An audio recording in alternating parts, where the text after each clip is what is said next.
Good evening, and welcome to a meeting of the Council of the City of Long Beach held Tuesday, January 7th, 2025 at 7 p.m. We'll have a roll call. Councilmember Bendo. Present. Councilmember Lester. Here. Councilmember Reinhardt. Here. Vice President Fiamora.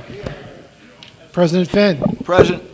Let the record indicate the presence of City Manager Dan Creighton, Corporation Counsel Frank DeCranis. We'll now have a salute to the flag. Please place your hands over your heart. I pledge allegiance to the flag of the United States of America and to the republic for which it stands, one nation, under God, indivisible, with liberty and justice for all.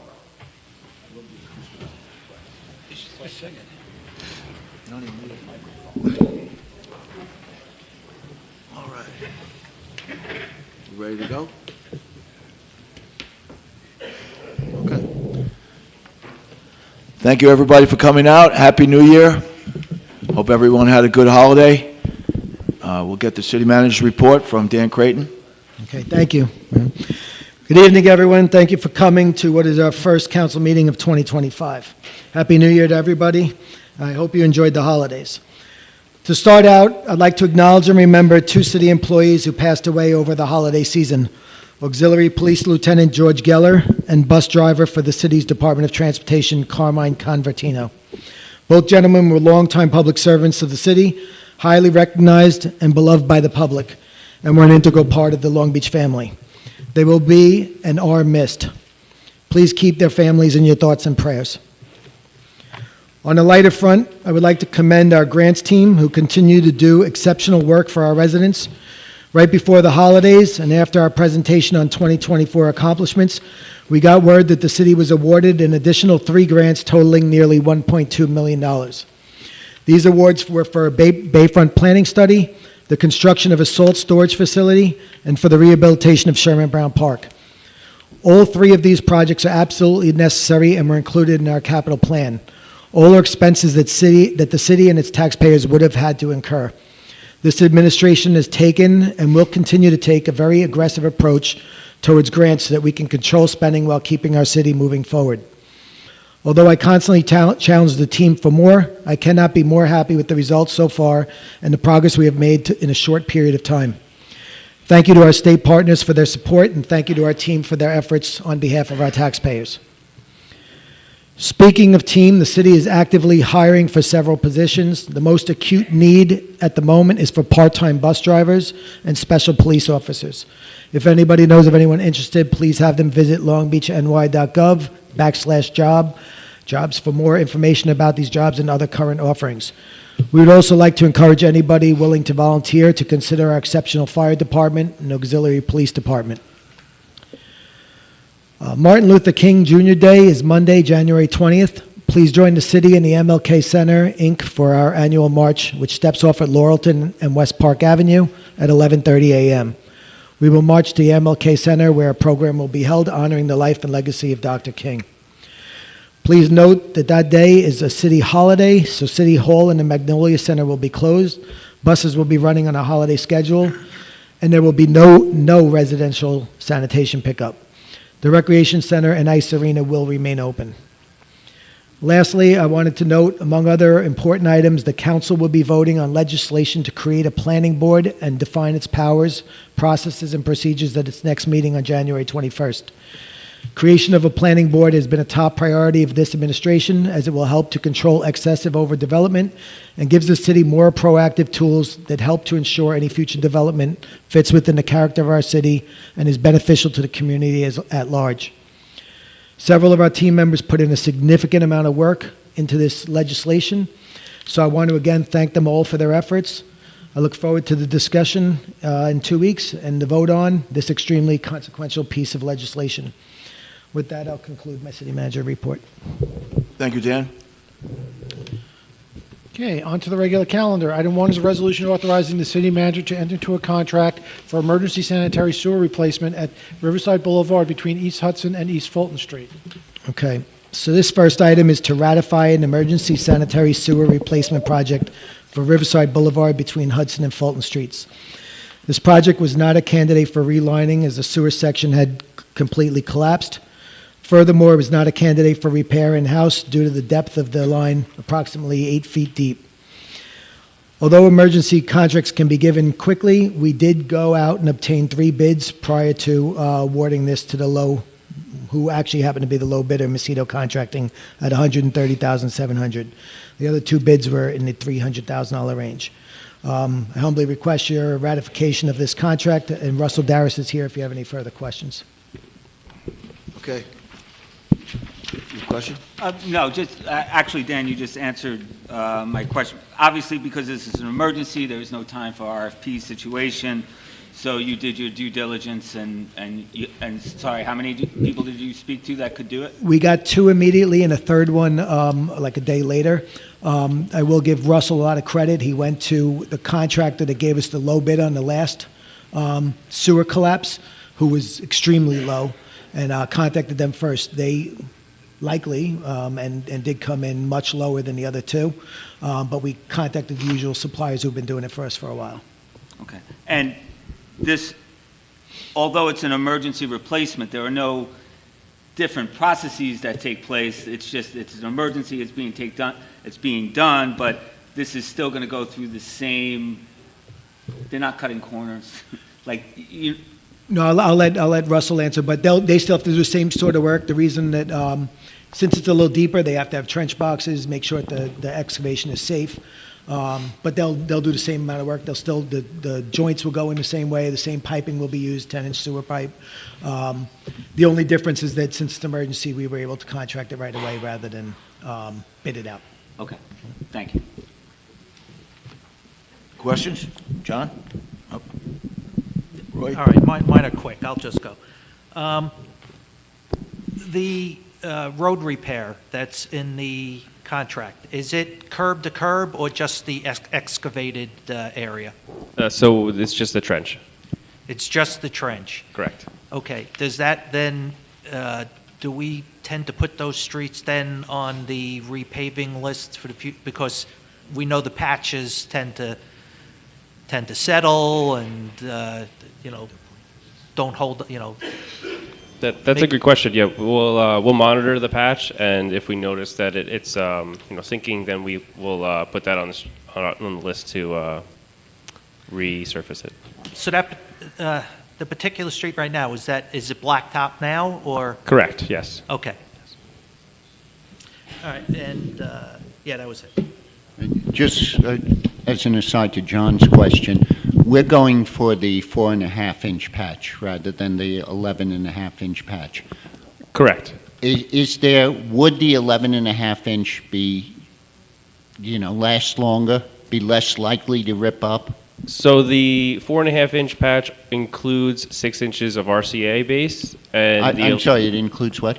6 inches of RCA stone, crushed stone base, Right. and the 11-inch is of asphalt. It's just asphalt that they put back in, on top of the backfilled material. But, I mean, the 11-inch is more expensive. Does it last longer? That's the question. Not necessarily. It's just a little bit faster for the contractor to do, but because of the time of year, it's too cold to pave. So Okay. it's more conducive for the city to go this route. Also, if you have a poor substrate, like a soft surface like sand, the crushed, it's usually crushed concrete. It makes a better base for the patch.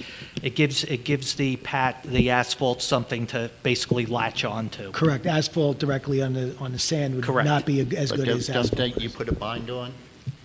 The binder holds the asphalt But together. yeah, binders on the top. Yeah. Oh, only on the top. All right. And, sorry, one other question. Yeah, would our city be able to do this type of repair? I mean, I know we can do a lot, and this seems to be just cutting and putting in the pipes and connecting the pipes. So this was a 300-foot linear foot repair. Right. And the city staff is typically not versed in that linear footage of replacement because there's multiple breaks in the line. So typically if it's a couple sections of pipe, then they would be able to do that. But also because of the depth, the city doesn't have the means The to equipment to- support the excavation for that depth and the equipment, correct? Oh, okay. So- But normally, If I could just add to that, Roy, Yeah. the depth of this pipe, it's a 10-inch pipe that's down about 8 feet. Yeah. When you go down that deep in sand, the problem is that the walls typically collapse in on themselves, so you end up having to do the whole road. You need what's called a trench box to hold the trench open. Right. We don't have that in-house. I do have utmost faith in our workers that they'd be able to do pretty much any repair, but without the right equipment, the time would be a little tight for them to do. is the this. trench box that much money? No, but we don't have one, so we'd have to procure one. It would take time to get one. Right, but this seems to be occurring quite frequently. And I Well, mean- it's not just the trench box. We would need to purchase a large excavator to be able to Oh, okay. move the trench box around. That's not something that can be rented? And the size of the excavator it would almost cost the city more, and then the city would have to train the operator on the equipment.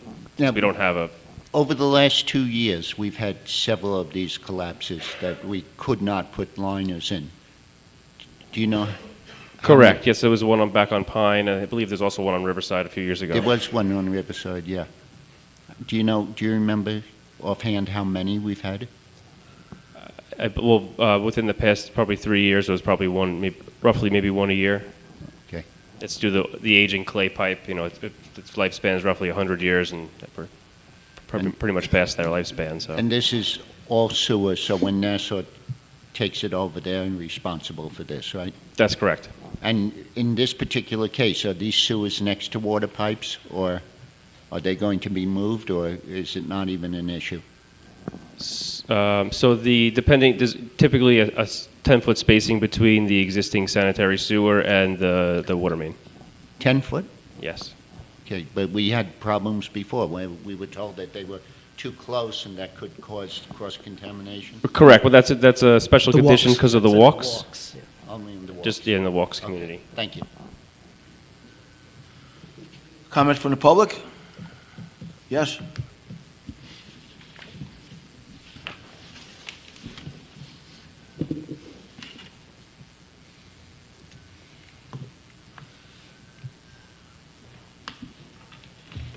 Good evening, Happy New Year. Good evening.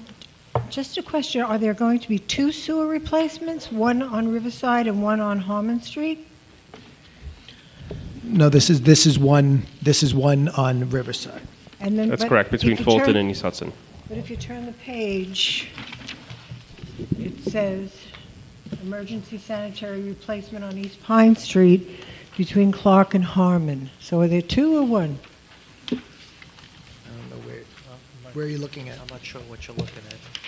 If you look, here's the front page, turn it over. This page has two different sewer replacements. Just curious. Unless it was a mistake. I don't have that on mine. Yeah, I see what you're saying. It's in the resolution. Right. We are putting in pipes in Harmon. I as- know. Perrin, as they're redoing I know by the that. bulkhead. Yeah. And if you look at it, it's the exact same pipes. It's it really gives you, But this 130 just They covers may have- The- what? They may have used an old resolution and cut and paste. They must. It looks like the resolution is wrong. Okay. It All should right. be, it should say there, it should say Riverside between East Hudson Yeah. and East Fulton. Okay. Just I was a little It's a good confused. catch. I see where you're talking about, yes. Okay. That's, Thank you. it looks like we took the language from the old one. Yeah. Yeah, sorry, this is just a typo. Dave, do we have to, Yeah, we have to make a res- I'll call for an amendment when Okay. we're done with public comment. Good catch. Yeah, I didn't write this one. I'm fired. Me too. Any other comments from the public? Thank you for that one, Linda. Okay. All right, so before we move on to the next one, can I have a motion to change the location in the resolve to match the whereas? Anyone? I motion to amend East Pine Street to Riverside Boulevard, and between Clark Street and Harmon Street to between East Hudson Street and East Fulton Street. I second that. Voting, Councilmember Bendo. Yes. Councilmember Lester. Yes. Councilmember Reinhardt. Yes. Vice President Fiamora. Yes. President Finn. Yes. Okay. On to item 2 is a resolution authorizing the city manager to purchase software services under the New York State contract and the transfer funds. Okay. This item was removed from the previous agenda because it only listed Microsoft 365, which we needed to procure an additional 17 licenses to the Police Department and Community Development Office. However, we also needed additional funds for Azure, which is a license plate recognition system, program that goes with that, Veeam, which is a backup product, Wasabi, which is a cloud storage service, and Splashtop SOS for technical support services. A transfer of funds is necessary to fund these services. Al Perez is here if you have any further questions. Question from the council? Yes, you know, I did notice that it's 40,000 and last year was 23,000. So what you just went through that's the only changes. What is the licensing for next year? It'll be 40,000. I mean, are these what you're talking about? Are they for one time, or is it a license? Actually, we'd have to find that out from the police department. They need those licenses for next year. Okay. Al, could you confirm with an email tomorrow and just send out to everybody, to the council? I believe it's yes. Any other questions? Mike? No, I was just along the lines of Roy's question, where this was the 16,000 for the 4 additional programs, and they're all 4 for police? Or- So the police, I believe, is for hold on a second, for the plate recognition system. I believe the Veeam is a backup product. I think we lost backup when we had a power outage, so it's a backup system that's available for everything, but I believe it also serves the police department. Wasabi's cloud storage, but I believe that's being used for records management. Rich can probably confirm that. And then Splashtop SOS for technical support services, which I do believe is for police department, I believe. Right, Rich? Okay. There is also, some of the Microsoft 365 licenses are for the Community Development Office as well as police. Okay. For the what office? Community Development. It's not the police. Right. The mic. Rich, do you want to add anything? Licenses for the plate reader system expansion and also for the computer, records management system, yeah, for our computer system. Thank you. All right, thank you. I'm sorry, Dan, I just, when you said, initially you said we needed 17 new licenses, but they're not for the police, they're for the community development. No, 10 of them, I believe, are for police, and 7, I believe, are for community development, or the other way around. I think it's 10 for police, 7 for community development. Are those all new employees? The 7 for community development are interns, I believe, and the 10 for police are, I believe, new or replacement employees, right, Rich? Yeah, some new employees, yes, yeah. And Some were, I'm sorry, some were replacement, or? yeah, we have employees that were replaced, and we have new employees this year. So when we replace, we have to buy a new license? Yeah, it depends on the authority that license has. Why So would- promotions, you would have, more Well, authority. wouldn't we be giving up a license if someone is being replaced? Yes, but we're also expanding our network. I- We're expanding our license plate network on top of that. We have more locations. So you have Yeah, so we have more. additional, we need- that's what I'm yeah. trying to figure Yes. out.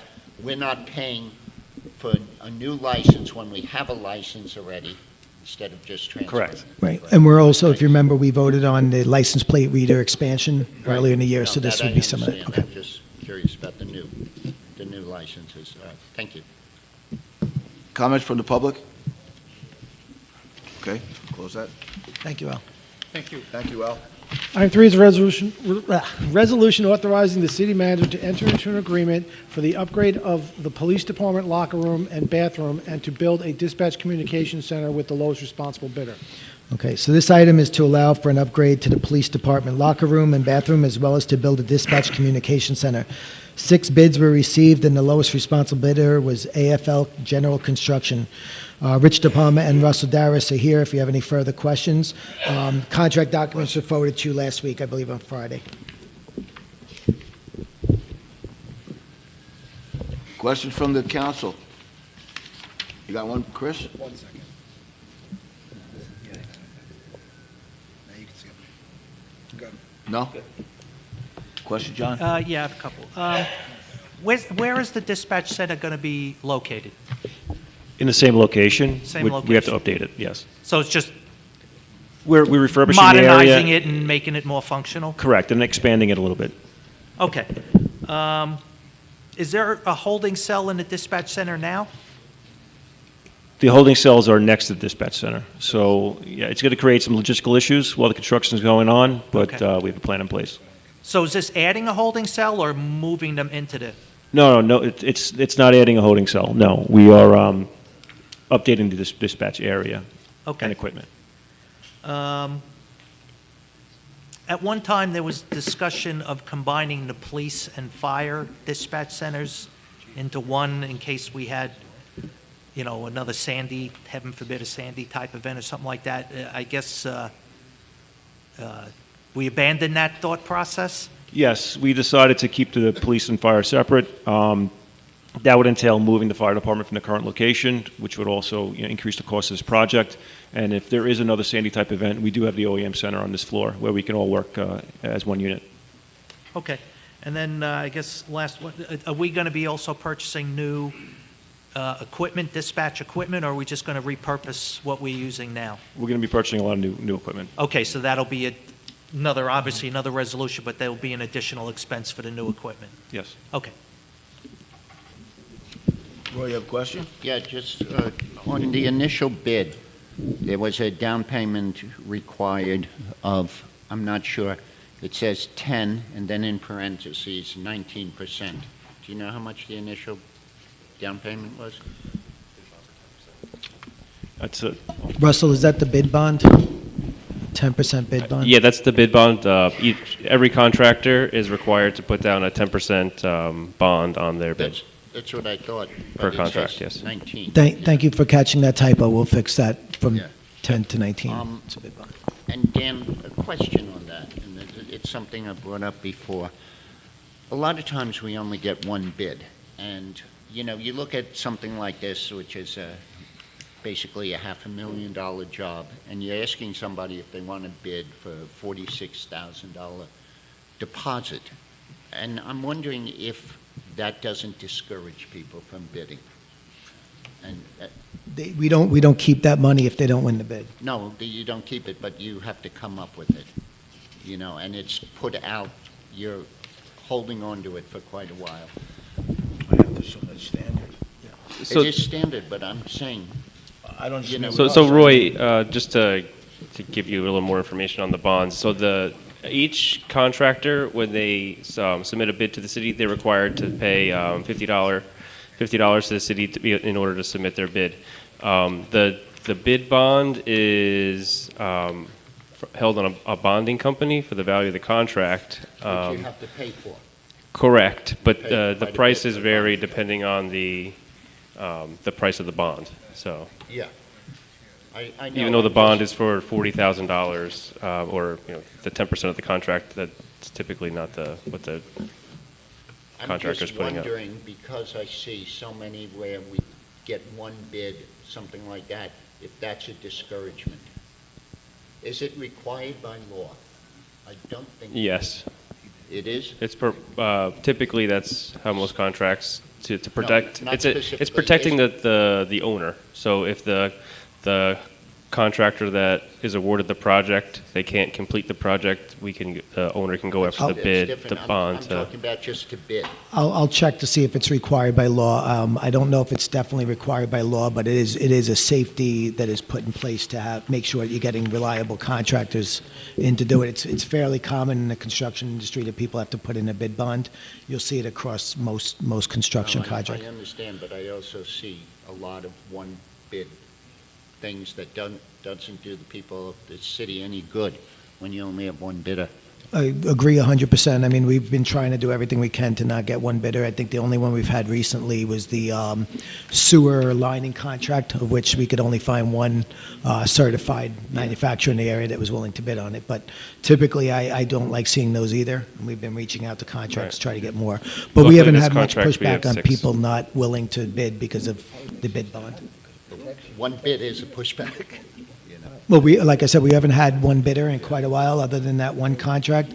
And I would say most construction contractors are used to a bid bond process. And I would say if they can't get a bid bond, you'd have to be a little concerned about what quality or level of contracting you get. And what you don't want is a fly-by-night contractor coming in doing city Well, work, you do your due diligence before you award them the bid. which Right, is one of the but- reasons why you have a bid bond. But then we're trying to protect ourselves with the That's why I bond. say you do your due diligence before you award the bid.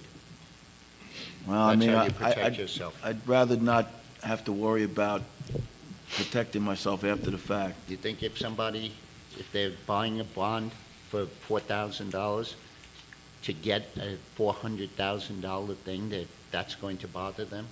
That's exactly They're- right, so. No, if they're going to rip you off, the best way to do it is find out what kind of a company Yeah, they are. But I think you just answered your own question. If someone can't make that bond payment, then do we I'm really not want to saying do business you with them? can't make it. I'm worried about people Or who won't are make good, it. that don't want to put out the extra money. Then I don't really want to do business with them. And I Then bet we you end don't up either. with one bid. That's the problem. All right. Luckily, we haven't ended up with one bid in quite a while. Just one quick thing I think it's worth the noting, liner, it says- because this goes to something Dan said during his city manager report. I believe we got a grant of $355,000 to go towards this, correct? So much of this is being paid for by grants. Correct. Right. So I just think that's worth pointing out. Yeah, thank you. Yeah. Hopefully, most of our capital work soon. Comments from the public? Okay, we'll close that. Item 4 is a resolution authorizing the city manager to enter into an agreement for the rehabilitation of the city's sand gravel filter with the lowest responsible bidder. Okay, so this final item is to enter into a contract to replace 2 of our 10 sand gravel filters to the lowest of 4 responsible bidders, Benson Contracting. Russell is still here if you need, if you have any further questions. I believe these contract documents were also sent to you on Friday.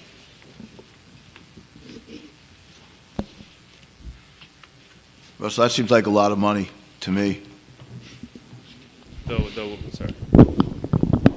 The 1.2 for Yeah. the 2 tanks. I'm a neophyte in terms of this stuff, but That's understandable. Luckily, we have a grant. We're awarded a grant for $1 million. Yeah. That's going to help fund the project. right.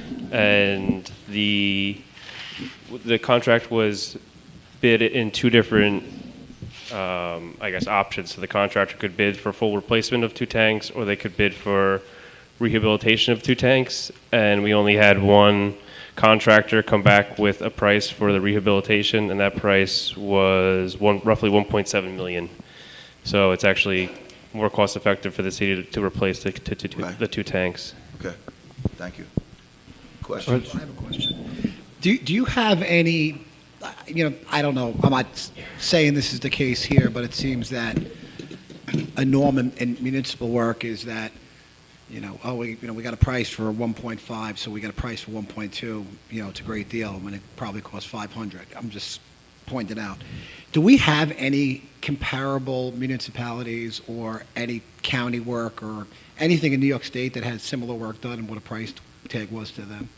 So this is a pretty specialized project Really special. because there's not many water suppliers on Long Island. So Right. it's town of Hempstead and the city of Long Beach. And these tanks were first constructed in 1970. So they're about 52 years old, something like that. So they're definitely past their useful life. And the major cost of the project is involved in the fabrication of the new tanks and the materials. No, Russell, I'm not debating their life or expiration date or how worn out they are or whatnot.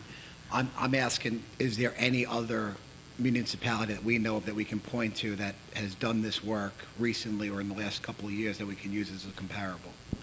Not to my knowledge, but I could reach out to the different water suppliers to see if Yeah, they've no, I done don't any know if work. there's a tool you guys use to see that and whatnot, just to see what the bar is. Right. Well, our consultant H2M did put together a cost estimate for the project, I and mean, I would just like they to use local rates. So Yeah, I'd like to see basically what other people have paid for the project. I don't want to have you chase your tail. I just want Right. to see, it just seems like a lot of money to me, that's all. Russell, what was the cost estimate by H2M? Just so you know. The cost Chris, when- estimate was actually $1.25 million, Yeah. so. Just so everybody's aware, when the H2M is the specialist designer for these types of projects. So what they usually are the ones that have the familiarity with other projects in the area. So when they do their estimate, they'll look at their most recent bidding structure for similar type projects. So the fact that it's right around the same range as their estimate is probably a pretty good sign. I mean, I've But they're the seen. ones fabricating it? No, they're the ones that designed it. So the designers are always separate from the contractors. So, usually this is a pretty good sign that it came in around or under the estimate, because I've seen them blow it out a bit. Right. Go, yeah. Oh, sorry. So I think it's fascinating that to rehab the filter, it costs $500,000 more. It's just an interesting point in my light reading over the weekend. But are we to assume that this is going to, you said this is 52 years old, it's obviously well past its useful life. How long do we think it's going to last? Hopefully another 52 years. Another 52 years. You'll Perfect. be on the council, Mike. Perfect. Thank you. Just, Russell, how's it going to be determined which two of the tanks are getting replaced? That is a good question. So there's 10 tanks total right now, and one tank is actually out of commission, so that tank is first up to be replaced, and then the second one, it goes on the condition of essentially the media and inside the tanks and the wear and tear on the actual vessel. So the media was replaced back in 1998 of all 10 tanks. So the oldest, last refurbished will get refurbished as number 2. So essentially tanks 1 and 2 are being replaced, and then as more funding becomes available, we'll look forward to replacing the rest of them. Okay, the new tanks, will they also just be iron, or will they be stainless steel lined? They're iron, yes. They're not lined? To my knowledge, no. Okay. And on that question, the old tanks are iron too? Yes. Okay. And do you have any idea what stainless steel would cost? No, I don't. I'm not sure the number, but it would be dramatically more than iron. Dramatically more. I'm just curious, what is dramatic? I mean, Several, Probably We'll- close we'll to 3 get times some- the amount, yeah, roughly. at least 3 we'll times. get some old SpaceX rockets, Right. just put them in. Unfortunately, we don't have a SpaceX budget, so. Typically, what you would do in that case is you'd get a what they call a cladded vessel, Yeah, meaning it's in- iron on inside. the outside with Right. with a stainless steel lining on the inside, a thin lining. It's much more cost effective. More cost effective, but costs a lot more too, right? Oh, it would still cost more, But yeah. there's a coating that goes on the inside of the tank to protect it Right. from it's not just the bare metal, but there's no other Right. physical Okay. liner in it. All right. Comments from the public? All right, thank you. Thank you, Russell. Thank you. On to the voting. Thank you, Russell. Thank you. So item 1 is a resolution authorizing the city manager to enter into a contract for emergency sanitary sewer replacement at Riverside Boulevard between East Hudson Street and East Fulton Street. Who introduce and move the adoption of this item as amended? I will. Second? Second? Voting, Councilmember Bendo. Yes. Councilmember Lester. Yes. Councilmember Reinhardt. Yes. Vice President Fiamora. Yes. President Finn. Yes. Item 2 is a resolution authorizing the city manager to purchase software services under New York State contract and to transfer funds. Introduce and move the adoption of this item. I will. Second? Second? Voting, Councilmember Bendo. Yes. Councilmember Lester. Yes. Councilmember Reinhardt. Yes. Vice President Fiamora. Yes. President Finn. Yes. Item 3 is a resolution authorizing the city manager to enter into an agreement for the upgrade of the police department locker room and bathroom and to build a dispatch communication center with the lowest responsible bidder. Introduce and move the adoption of this item. I will. Second? I will. Voting, Councilmember Bendo. Yes. Councilmember Lester. Abstain. Councilmember Reinhardt. Yes. Vice President Fiamora. Yes. President Finn. Yes. Item 4 is a resolution authorizing the city manager to enter into an agreement for the rehabilitation of the city's sand gravel filter with the lowest responsible bidder. Introduce and move the adoption of this item. I will. Second. I will. Voting, Councilmember Bendo. Yes. Councilmember Lester. Yes. Councilmember Reinhardt. Yes. Vice President Fiamara. Yes. President Finn. Yes. City manager's monthly personnel report has been filed by the city clerk. Who will make a motion to close the meeting? I will. I'll second it. Voting, Councilmember Bendo. Yes. Councilmember Lester. Yes. Councilmember Reinhardt. Yes. Vice President Fiamara. Yes. President Finn. Yes.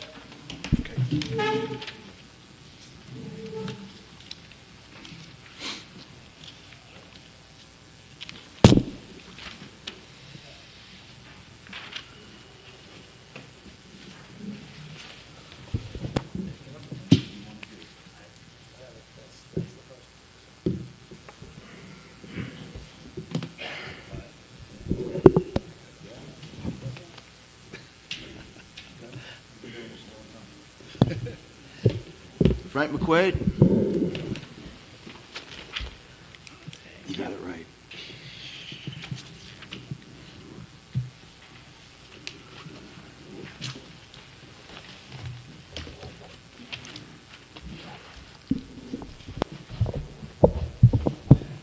I'm speaking as a private citizen. I have no fiduciary property interest in what I'm going to speak about. I'm not an agent for any of the involved parties.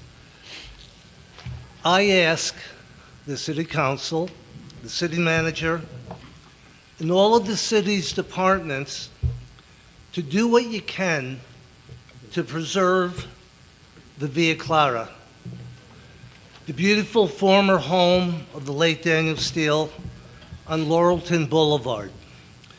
Do what you can to prevent the demolition of the building, demolition by usurping developers and exploiting lawyers seeking to profit from its destruction, seeking to profit by replacing that beautiful mansion with pedestrian and cramped modern housing. The Via Clara is on the National Registry of Historic Places. It was a Senator Reynolds home. It's as old as our city. And you know what? Not just historical. While Dan was alive, it was a place of hospitality, festivity, and community.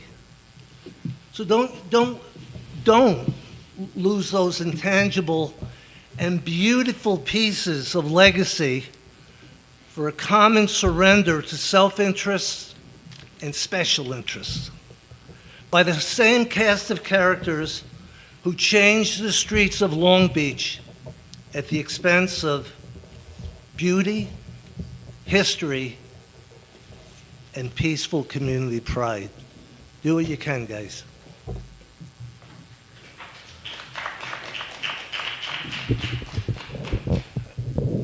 Thank you, Frank. I read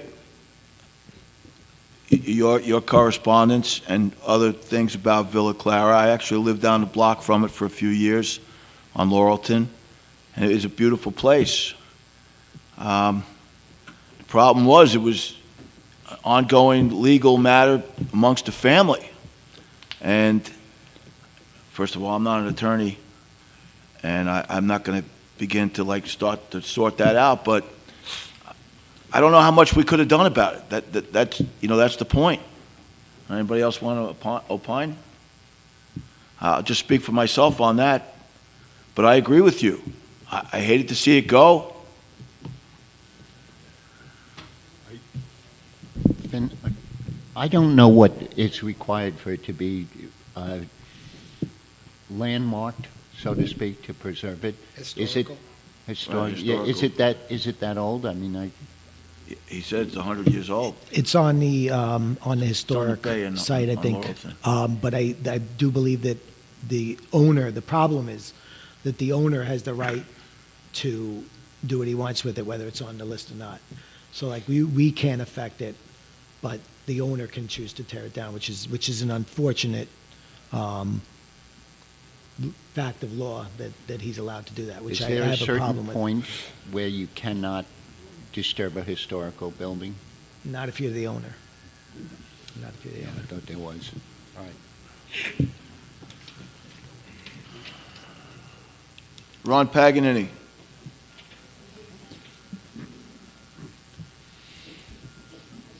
Is he supposed to be last?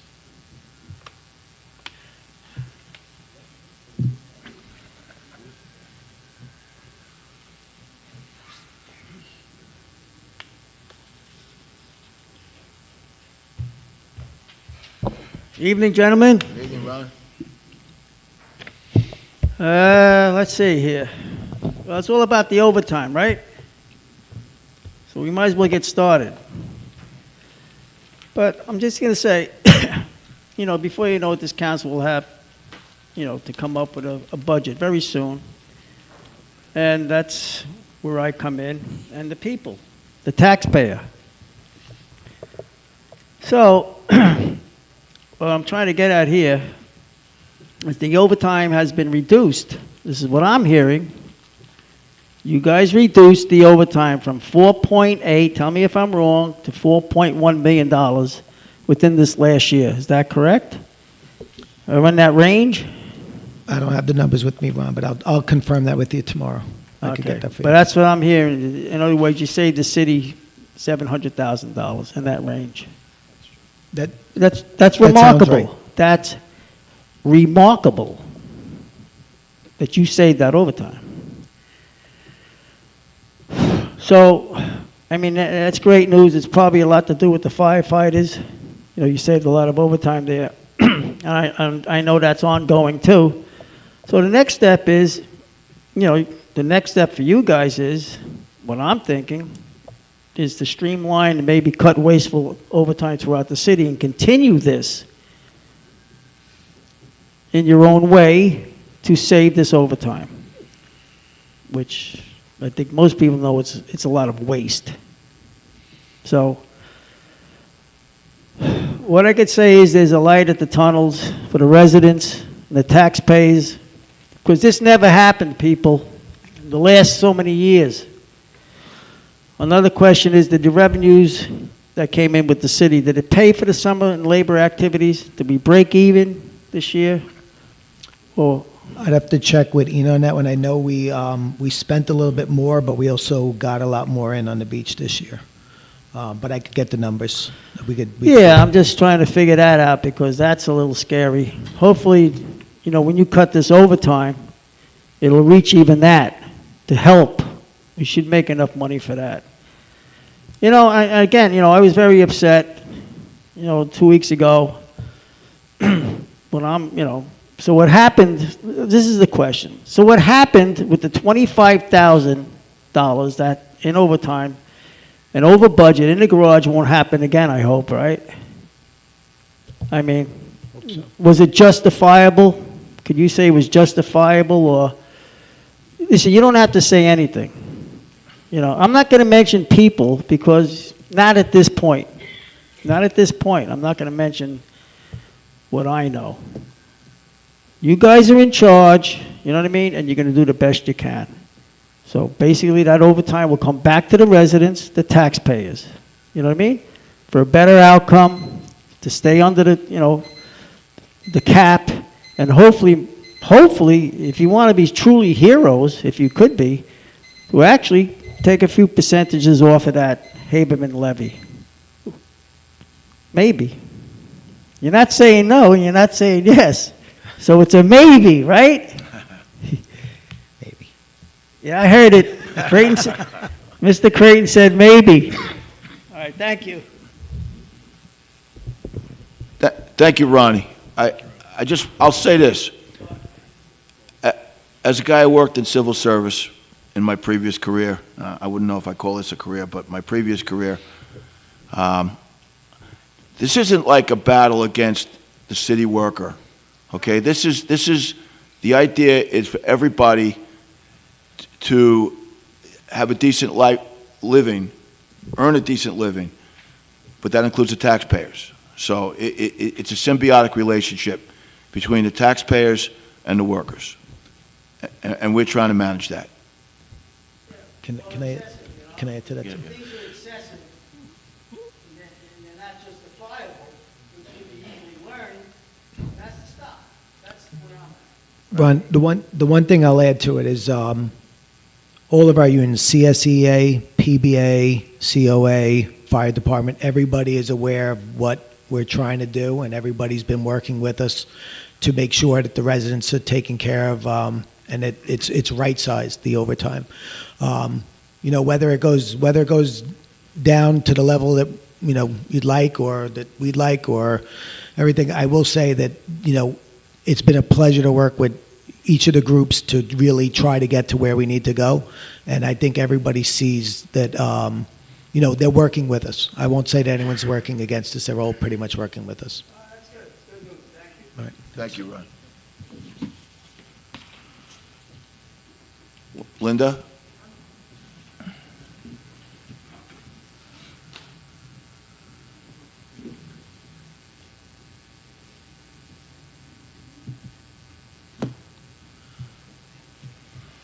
Linda Giles, Long Beach. Would you believe that once I was a very timid girl? Anyway, 2 questions. One, has anything happened with the parking committee? Yes. Do we have a report? No, we don't have a report yet. We have a parking RFP going out that we would like them to review. The next meeting will probably be to review the parking RFP proposals that come in, and then we'll have them actively involved. What I did not want to do, the reason we had the parking committee set up, was what I didn't want to happen was a consultant to come here and tell us what the right solution is for the city of Long Beach. So what I wanted to do is make sure that we have representatives both on the business side and the community side, on the resident side, for each area of town to make sure that we're guiding the consultants rather than the consultants guiding us. I also wanted every part of the city to be represented so that we didn't have a solution that's good for the west end forced down the east end side or vice versa. So we really want to make sure that this is a collaborative effort between the consultants and the residents, and that we find the right solution for the city. Okay. So they have met? The parking committee, I believe, has met. John, you could tell me the last time that they met. And I have been working with John to make sure that, that they're in. But right now, it's sort of I wouldn't say a standstill. We're waiting on the RFPs to come in. And we have met and told them what our thoughts were and what we think the best solutions are. So yeah, the committee met in fall. They helped inform the language for the RFP for what we're looking for in the consultant. Now we're at the point where we're putting out an RFP for the consultant. When we get the responses back from potential consultants, we'll have that committee review them again. So you'll keep us updated? Yeah, we'll keep you The other question I have, I noticed that on your website, you posted a lot of openings for committees. And so I was looking over some of them. And do you, in order to be chosen for one of these committees, do you need any kind of expertise for that particular committee? And also there is one committee I'm looking at right now is the Architectural Review Advisory Committee. There are 3 members, but it doesn't say how many members are on that committee. So I don't even know if there's an opening. So I would say for a lot of the committees, you don't necessarily need expertise. However, if we have, say, 10 positions in a committee and there's 20 people that apply, the people with the 10 that I feel would be the best fits for the committee would be the ones that would be chosen. For the Architectural Review Board, they typically, I believe the 3 members of that are all architects that have to be able to review drawings. So I think that's one of the ones that does have requirements, I believe. I have to check it, but I believe they have to just have an it. ordinary citizen wouldn't be, you wouldn't choose an ordinary citizen for that I committee? think the Architectural Review Board has to be RAs, has to be Has to be RAs. Okay. architects, but I'm not positive. I Yeah, can check and, that. And the new planning board, how do you apply for that? So that is the same process. We've been receiving a lot of applications for You that. have? We've received a lot of applications for Okay. that. So, everybody's not going to be chosen. Right. There'll be people that are unhappy, but we will have that set up, and we'll choose the people after the legislation passes, I guess, at the next And meeting. no special requirements for that? There are people that we're looking at. Some of them have more expertise than others, but I think in that one we want a general feel for the community, what their thoughts are about development, what their experiences in seeing what's been built in the area and how it fits into the area. We do have a planning advisory board. We'll probably pick 1 or 2 people out of that. We may pick 1 or 2 people out of the zoning board, and we may have fresh faces to fill up the remainder of the spots. What I don't want to do is just take everybody that's on the planning advisory board and move them onto the planning board, because there will still be a role for the planning advisory board. It would just be called, I believe, the Land Use Committee. We're also going to change the name of the planning advisory to board land- so that we yeah, can, lease. to avoid confusion. Yes, Yeah. so it will be Okay. changed to, I believe, the Land Use Advisory Board, or Land Use Committee. Thank you for the clarification. Okay. Good night. Thank you. Thank you. Thanks, John. There are no more contestants, so thank you, everybody, for coming out. We have a very nice attendance tonight. I appreciate everybody coming out on a cold winter's night. Your input is much appreciated. Have a great night and get home safely.